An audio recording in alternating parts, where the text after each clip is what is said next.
You feel it the moment they speak. The words are soft, sweet, even intimate, and yet your gut twists, something feels off, but you can't quite name it. You're left questioning yourself, wondering if you're overreacting or if you're imagining the manipulation.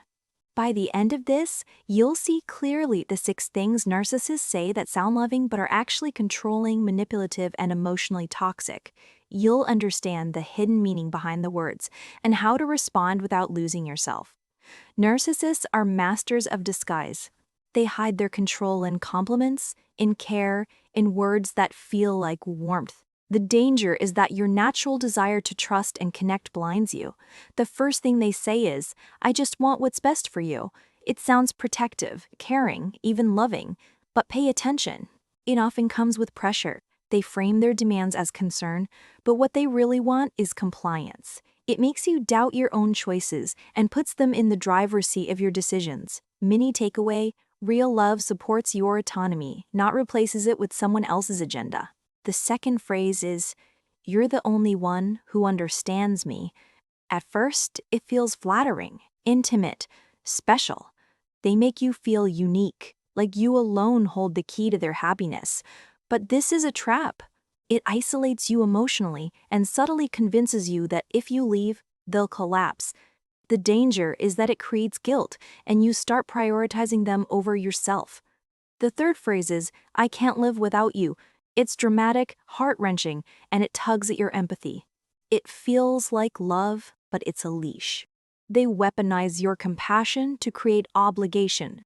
Your kindness becomes a tool they can manipulate. Mini takeaway: love never forces fear or dependence. The fourth phrase is, "I'm just being honest with you." On the surface, honesty feels virtuous, but in their hands it becomes judgment. They criticize you under the guise of truth-telling, making you feel flawed, defensive, and unsure of yourself. You start doubting your reality because honesty shouldn't make you feel small. The fifth phrase is, "No one will ever love you like I do." It sounds romantic, irreplaceable, like a unique bond, but it's a way to control your self-worth. It plants the idea that outside of them, you are unlovable, that your value depends on staying in their orbit. It creates dependency, not intimacy. The sixth phrase is, "I forgive you, but forgiveness should feel freeing." But here, it's conditional. The "but" sets you up to earn approval, to justify yourself, to meet their ever-changing standards. It's not closure, it's a leash disguised as reconciliation. Mini takeaway: love liberates, it doesn't hold score. Most people miss these because the words feel emotionally real. Your heart trusts the tone, not the hidden intent. It's not weakness, and it's not stupidity. It's a natural response to kindness, connection, and love. Narcissists exploit your humanity, your empathy, and your desire for intimacy. Here's how it escalates. They start small, testing your reactions. A soft command disguised as advice, a compliment with a sting, a gentle guilt trip. And when you react emotionally, they have proof that you can be controlled. Every interaction becomes a lesson in compliance.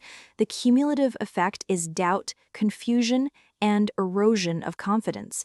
And this is where most people make the biggest mistake. They overanalyze.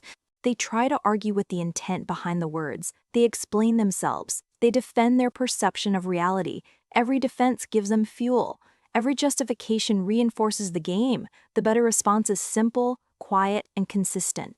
Acknowledge the words without surrendering your boundaries. You are entitled to your opinion. I hear you, but my choice stands. No, I will not take that on. These responses create space and strip the manipulation of power. You do not need to argue. You do not need to justify. You simply need to stay grounded in your truth. Another powerful move is emotional detachment. Recognize their phrases as patterns, not personal truth. Detach from the drama, observe, respond calmly. Do not feed the narrative with fear, guilt, or over-explanation. Your neutrality is your strength. The identity shift here is profound. You stop being the reactive participant. You become the observer, calm, steady, and emotionally sovereign. Your power is in knowing your values and holding them without aggression. You are no longer trapped in the emotional tug of war. Over time, the phrases lose their grip. Their attempts to manipulate fall flat. They escalate at first, but consistent boundaries teach them that your kindness cannot be weaponized. You regain clarity, self-respect, and emotional freedom. Remember, real love is not a weapon. It does not come with conditions, manipulation, or guilt. It supports autonomy, honors boundaries, and uplifts. By seeing these phrases clearly, you reclaim the emotional power they sought to steal. You maintain kindness without surrender. You stay compassionate without being exploited. You are in control of your responses, your energy, and your peace. This is emotional intelligence at its finest. It is not loud. It is not dramatic. It is steady, clear, and unshakable. Your freedom comes from clarity. Your peace comes from boundaries. Your strength comes from clarity. Your strength comes from quiet observation.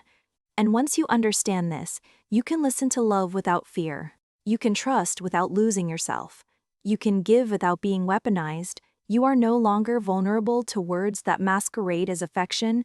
You are strong, grounded, and emotionally sovereign. And that is the truest form of power.